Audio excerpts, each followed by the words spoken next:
नमस्कार विद्यार्थी मित्रांनो, दुपार या पाठात पुन्हा एकदा तुमचे स्वागत। आज आपण कुमार भारती पाठ्यपुस्तकातील धडा क्रमांक 7 अभ्यासणार आहोत। या पाठाचं शीर्षक आहे दुपार आणि या पाठाचा सेशन क्रमांक 5 आहे। पण या पाठाच्या सेशन क्रमांक 5 मध्ये आपण या पाठाचा स्वाध्याय अभ्यासणार आहोत। पाहूया प्रश्न क्रमांक पहिला।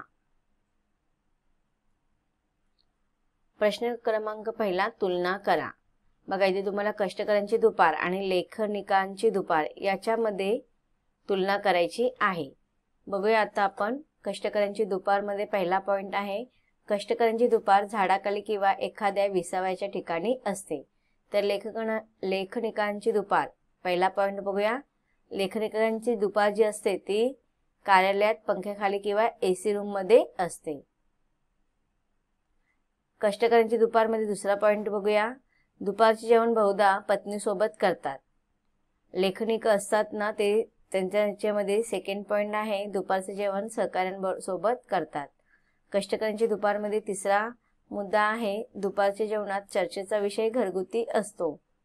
लेखनिकांची दुपार मध्ये तिसरा मुद्दा आहे, दुपारच्या जेवणात चर्चेचा विषय कार्यालयीन असतो।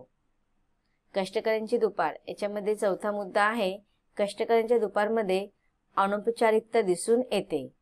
लेखनिकांची दुपार बघूया, चौथा पॉइंट, लेखनिकांच्या दुपारमध्ये औपचारिकता दिसून येते। बघा, इथे अनौपचारिकता आणि इथे औपचारिकता येईल। पुढचा प्रश्न पाहूया। प्रश्न क्रमांक 2, कोणते लिहा। अ, दुपारला अभिमान वाटणारा मानवी घटक, याचं उत्तर येणार शेतकरी। आ, दुपारला आनंद देणारा घटक, याचं उत्तर येणार मधल्या सुट्टीत खेळणारी मुले। पुढचा बघूया प्रश्न क्रमांक 2 मध्ये तिसरा प्रश्न आहे, ई, दुपारच्या दृष्टीने 21व्या शतकातील श्रमजीवी, उत्तर आहे कार्यालयातील लेखनिक व हिशेब तपासनीस। पुढचा आहे सृष्टीचक्रातील महत्त्वाचे काम करणारा घटक, तर दुपार। आपण अभ्यासलं होतं की नाही, सृष्टीचक्रामध्ये दुपार समुद्राच्या पाण्याची वाफ करतो, पुन्हा ते थंड होतं, किंवा हिमाच्छादित प्रदेशामध्ये बर्फाच्छादित प्रदेशांमध्ये पाणी वाहू लागतं की नाही, बर्फाचं वितळतात। हे सगळ्या जे काही सृष्टीचक्र आहे त्याच्यामध्ये महत्त्वाची भूमिका कशाची आहे, दुपार। पुढचा प्रश्न, मानवी जीवनचक्रातील दुपार, तर काय येणार तारुण्य। पुढचा आहे, वृद्ध व्यक्ती दररोज आपल्या आयुष्याचे सिंहावलोकन करतात, तो वेळ, त्याला आपण दुपार असे म्हणतो। प्रश्न तिसरा, आकृतीबंध पूर्ण करा। तुम्हाला दिलेला आहे सर्कल मध्ये दुपारची मानवी गुण वैशिष्ट्ये। तुम्हाला वेगवेगळे मुद्दे लिहून ते आकृतीबंध पूर्ण करायचे। इथे मी उत्तर दिलेली आहेत। पाहूया दुपारची मानवी गुण वैशिष्ट्ये। उत्तर आहे, शेतकऱ्यांकडे दुपार कौतुकाने पाहते। नंतर आहे, जनावरांना छान आराम करा असं सांगते। पुढचा मुद्दा आहे, गाडीवानांना दुपार सलाम करते। नंतरचा मुद्दा आहे, कामगारांना दुपार आशीर्वाद देते। आणि शेवटचा मुद्दा आहे, दुपार हसत हसत त्यालाही माफ करून टाकते। तर ही दुपारचे मानवी गुण वैशिष्ट्ये आहेत। पुढचा प्रश्न बघूया, प्रश्न क्रमांक 4, डौलदार गिरीशखरे थापास टाकू लागतात, या विधानातील अलंकार ओळखून स्पष्ट करा। बघा, आता डौलदार गिरीशखरे थापास टाकू लागतात या विधानामध्ये चेतना गुणोक्ती हा अलंकार आहे। खूप जलद चालल्यावर माणसाला थापा लागतात, त्याप्रमाणे इथे डोंगराची शिखरे थापा टाकत आहेत, म्हणजेच काय, निर्जीव वस्तू मानवी कृती करीत आहे, म्हणून हा चेतन गुणोक्ती अलंकार आहे। बघा, आता चेतना कोणामध्ये असते, तर मानवामध्ये असते। पण एखादा निसर्गातील घटक आपण घेतो आणि त्याच्यामध्ये मानवासारखी चेतना असते, असं वर्णन जिथे असतं ना, तिथे चेतन गुणोक्ती अलंकार असते। तर आता बघा, थापा टाकून कोणाला दम लागतो, तो मानवाला, पण इथे गिरीशिखरांना सांगितलेलं आहे ना थापा टाकतो, म्हणून मग इथे निर्जीव वस्तूमध्ये मानवाची क्रिया करण्यात आलेली आहे, म्हणून इथे चेतना गुणोक्ती हा अलंकार येतो। प्रश्न क्रमांक 5, खाली काही शब्दांचे गट दिले आहेत, त्या गटातून वेगळ्या अर्थाचा शब्द शोधा। इथे तुम्हाला एक उदाहरण दिलेलं आहे, पाहूया। मित्र, दोस्त, मैत्री, सखा, सोबती। तर याच्यामध्ये मैत्री हा गटात न बसणारा शब्द आहे, म्हणून वेगळा शब्द येणार मैत्री. आता तुम्हाला दिलेला आहे एक, रस्ता, वाट, मार्ग, पदचारी, पथ. आता बघा इथे तुम्हाला आहे ना शब्द दिलेत आणि त्याच्या पुढे समानार्थी शब्द दिलेले आहेत. मग त्याच्याशी जर संबंध नसलेला शब्द तुम्हाला गटातून वगळून काढायचा आहे. मग आता बघा रस्त्याचा अर्थ वाट येतो, मार्ग येतो, पथ येतो. पदचारी म्हणजे रस्त्यावरनं जाणाऱ्या माणसांना पदचारी असे म्हटले जातं. म्हणजे मग इथे पदचारी हा वेगळा अर्थाचा शब्द आहे. दुसरा पर्वत, नग, गिरी, शैल आणि शिखर. तर त्याच्यामध्ये शिखर हा वेगळा शब्द आहे. बाकीचे हे नग, गिरी, शैल हे पर्वताचे समानार्थी शब्द आहेत. तिसरा आहे ज्ञानी, सुज्ञ, सुकर, डोळस, जाणकार.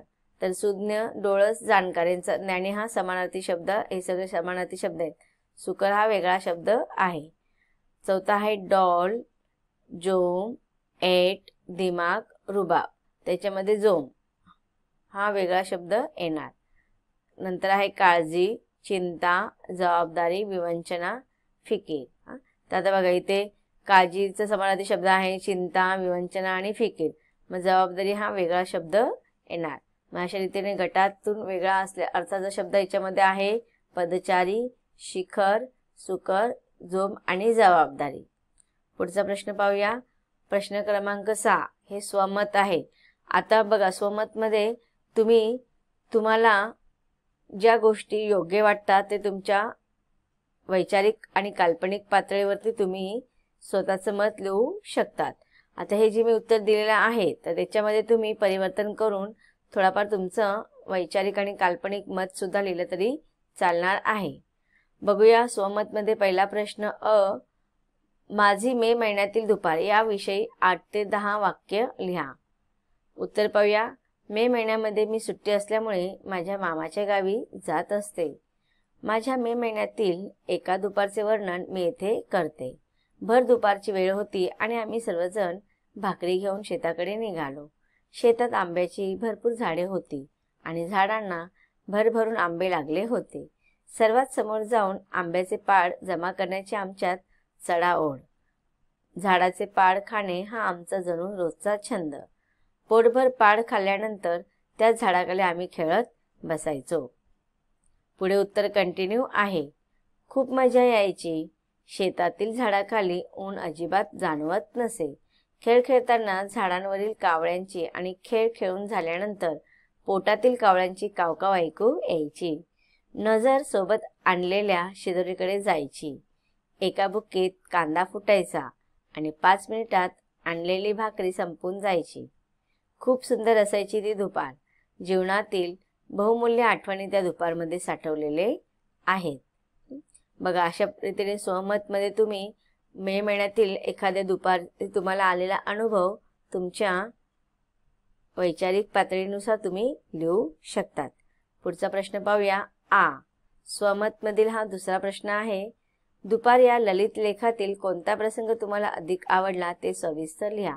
आता बघा ह्या प्रश्नाचं उत्तर सुद्धा तुम्ही तुमच्या आवडीनुसार लिहू शकतात. बघूया उत्तर. दुपार या ललित लेखातील मला आवडलेला प्रसंग म्हणजे प्राण्यांची दुपार.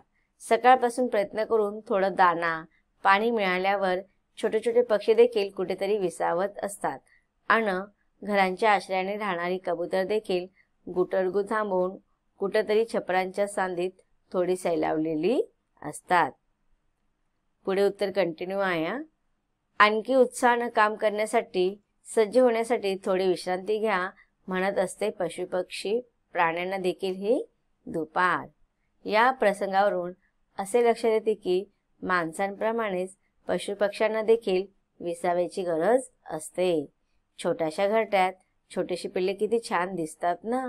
आता बघा ह्या प्रश्नाचं उत्तर सुद्धा मला आता हा प्रसंग आवडला म्हणून मी हा लिहिला. तुम्ही दुसरा प्रसंग सुद्धा पाठातील लिहू शकतात. पुढचा प्रश्न बघूया. प्रश्न क्रमांक 7 अभिव्यक्ती. अ, तीनही ऋतूंतील तुम्ही अनुभवलेले सकाळ व संध्याकाळचे वर्णन करा. मग आता ह्या प्रश्नामध्ये तुम्हाला थोडी सविस्तर माहिती लिहायची आहे. काय सांगितलेलं की 3 ऋतूमधील अनुभवलेले सकाळ आणि संध्याकाळचे वर्णन. आता 3 ऋतू कोणते कोणते असतात? उन्हाळा, पावसाळा आणि हिवाळा. मग तुम्हाला तिन्ही ऋतूंचे सकाळ आणि संध्याकाळचे वर्णन लिहायचे. म्हणजे उन्हाळ्यातील सकाळ आणि संध्याकाळ, हिवाळ्यातील सकाळ संध्याकाळ, पावसाळ्यातील सकाळ संध्याकाळ. तर अशा तिन्ही ऋतूंमधील तुम्हाला अनुभव आलेले सकाळ आणि संध्याकाळचे वर्णन करायचे आहे. बघूया उत्तर. उन्हाळ्यातील सकाळ. माझी उन्हाळ्यातील सकाळ सावकाश होते. शाळेला सुट्टी लागलेली असते. अभ्यासाचा ताण नसतो. घरातील इतर व्यक्तींना पण सगळी गडबड नसते. सकाळी गडबड नसते. सगळं काही शांततेने व सावकाशपणे सुरू असते. बघूया आता उन्हाळ्यातील संध्याकाळ. उन्हाळ्यातील संध्याकाळी आम्ही सर्व मित्र मैदानावर जमा होतो. क्रिकेटची टीमच तयार असते. भरपूर खेळणे झाल्यावर मी थंड पिण्यासाठी माझ्या पप्पांसोबत बाहेर जातो. उन्हाळ्यात कधी फळांचा रस, कधी ज्यूस तर कधी आईस्क्रीम खाण्याची मजाच असते. तर बघा, आता आपण उन्हाळा ह्या ऋतूतील सकाळ आणि संध्याकाळचे वर्णन पाहिले. आता आपण हिवाळा या ऋतूतील सकाळचे आणि संध्याकाळचे वर्णन पाहूया.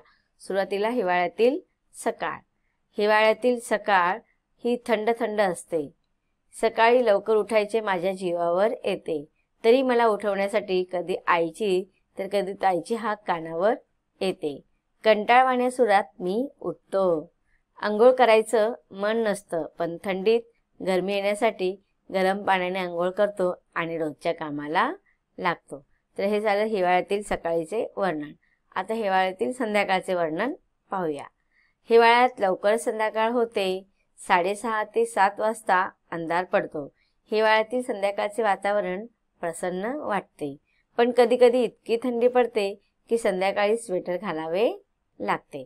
तर अशा रीतीने आपण आता हिवाळ्यातील सकाळ आणि संध्याकाळचे वर्णन अभ्यासले. आता आपण पुढील ऋतूमध्ये म्हणजेच पावसाळ्यातील सकाळ आणि संध्याकाळचे वर्णन पाहूया. सुरुवातीला आपण पावसाळ्यातील सकाळचे वर्णन पाहूया. पावसाळ्यातील सकाळ कधी रिमझिम तर कधी मुसळधार असते. शाळेत जायचा वेळ झालेला असतो. उशीर होईल की काय याची भीती असते. पण आज शाळेत गेलंच नाही तर किती मजा असंही वाटतं. आई एक कटाक्ष टाकते, हळूच रेनकोट घालून देते आणि चल जा पटकन असं म्हणून शाळेत पाठवून देते. बघूया पावसाळ्यातील संध्याकाळ. संध्याकाळी मुसळधार पाऊस सुरू असतो. ओली चिंचाड, घरट्यातले पक्षी, मधूनच कडकडणाऱ्या विजा आणि गडगडणारे आभाळ, सगळं काही नवीन वाटतं. कधी कोवळे ऊन पडलेले असते तर कधी रिमझिम पाऊस. पावसाळ्यातील संध्याकाळी आईच्या हातचे गरमागरम भजी किंवा भजे खाण्याचा मोह टाळता येत नाही. तर अशा रीतीने विद्यार्थी मित्रांनो, आपण तिन्ही ऋतूतील सकाळ आणि संध्याकाळचे वर्णन पाहिलेले आहे. आता प्रश्न क्रमांक 7 अभिव्यक्तीमधील दुसरा प्रश्न म्हणजेच आ पाहूया. पाठात आलेल्या दुपारच्या विविध रूपांचे वर्णन करा. उत्तर. दुपार जेव्हा शेतात जाते तेव्हा ती आपल्या धन्याच्या कष्टाकडे मोठ्या कौतुकाने पाहत असते. तेव्हा ही दुपार आईप्रमाणे प्रेमळ भासते.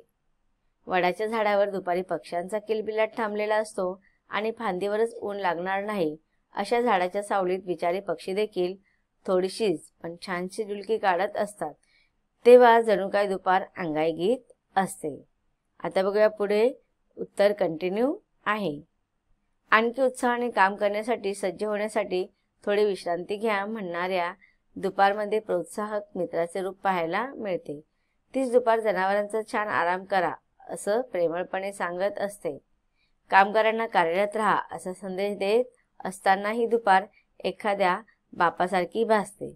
दुपारच्या सुट्टीत मुले डबा खाऊन थोडा खेळ आणि मस्तीही करतात तेव्हा त्यांच्यासोबत ही दुपार ही खेळकर मुलांसारखी भासते. प्रस्तुत पाठात याप्रमाणे दुपारची विविध रूपे आपल्याला पाहायला मिळतात. तर विद्यार्थी मित्रांनो, पाठाच्या या भागामध्ये आपण पाठाकडील संपूर्ण स्वाध्याय अभ्यासलेला आहे. हा पाठ इथे संपतो. धन्यवाद.